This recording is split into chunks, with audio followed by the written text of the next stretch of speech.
I know we got to wrap up here soon, but one of the things that still feels a little tricky and abstract to me is like, if I was called into the Canadian forces and I was told, you've been trained to fly this plane, now you have to go fly the plane and drop the bombs or whatever.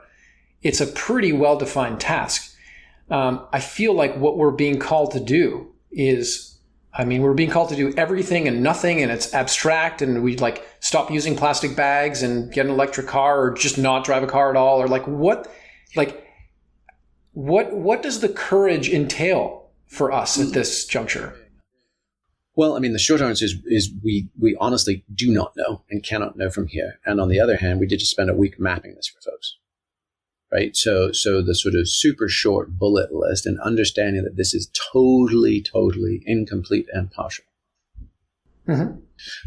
would be on the personal level, keep our center, keep the light of culture and consciousness and love and family and relationships alive. Like if those get snuffed out, then there's nothing worth preserving. So like adopt a spot. Find the most natural spot. It could be the biggest tree in your neighborhood. It could be a pond or a lake or a river or a creek that's got concrete in it. But like find it and re-sanctify it. Like bring a trash bag to your sacred spot and just start spending time there. Just start connecting with a place near you.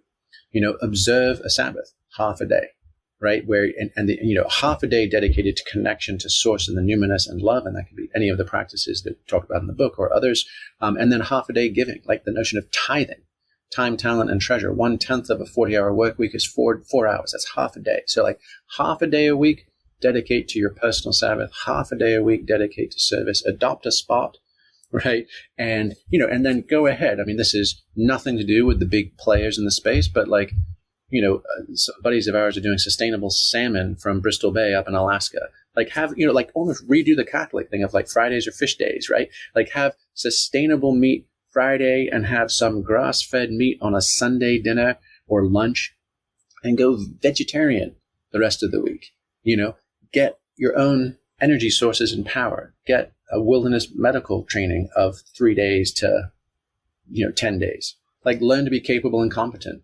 Check out Transition Towns. There's a global movement of people that are looking to build celebration, dining, gardening, community. Transitiontowns.org is probably what it is. Check those out. Check the 2 Kilowatt Society, which shows up in Switzerland and Germany, which is people voluntarily moving to burning only 2 kilowatts of energy as a demonstration of, hey, we can massively reduce our consumption and have better qualities of life.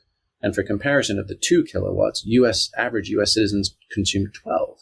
So you're like, so voluntarily, not in an austere, not in a guilty, joyless way, in a like, hey, we are going to, and I think 4 of the 6 best cities to live in Europe are on it. There's like 4 major Swiss ones and a couple of German ones. So you're like, this is possible, and then think of your own, where does your water come from? Where does your power come from? What is your medical facilities and awareness? Be a helper, not another victim.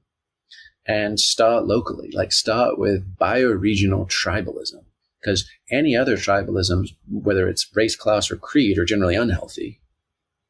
And so, but we live here, we give here, like that. I mean, the bumper sticker that we would redo is grieve globally, thrive locally.